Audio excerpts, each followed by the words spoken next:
चला जाणून घेऊया नेताजी सुभाषचंद्र बोस आणि त्यांच्या आझाद हिंद सरकारबद्दल थोडक्यात. तुम्ही विचार करा, दुसरं महायुद्ध सुरू होतं आणि भारतातले बहुतेक नेते तुरुंगात होते. मग नेताजींनी काय केलं? त्यांनी स्वातंत्र्याचा लढा थेट आंतरराष्ट्रीय स्तरावर नेला. म्हणजे ब्रिटिशांना हरवण्यासाठी त्यांनी परदेशात एक सरकारच स्थापन केलं. तर पहिला मुद्दा, 21 ऑक्टोबर 1943 रोजी सिंगापूरमध्ये आरजी हुकूमत आझाद हिंद म्हणजे स्वतंत्र भारताच्या तात्पुरत्या सरकारची स्थापना झाली. आता ऐका, हे काही फक्त नावापुरतं सरकार नव्हतं बरं का. या सरकारकडे स्वतःचं मंत्रिमंडळ, सैन्य इतकंच नाही तर स्वतःचा प्रदेशही होता. तो म्हणजे अंदमान निकोबार बेटं, ज्यांना शहीद आणि स्वराज असं नाव दिलं गेलं. आणि गंमत म्हणजे जपान आणि जर्मनीसारख्या देशांनी या सरकारला अधिकृत मान्यताही दिली होती.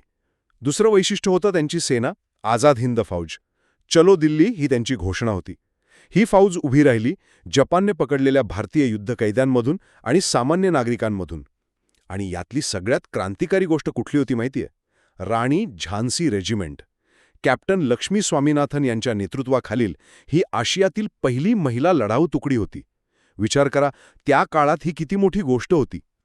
आणि तिसरा, सगळ्यात महत्त्वाचा मुद्दा, तो म्हणजे या सरकारचा प्रचंड प्रभाव. बघा, आझाद हिंद फौजेला कदाचित रणांगणावर मोठं यश मिळालं नाही, पण त्यांचं खरं सामर्थ्य दिसलं भारतीयांच्या मनात.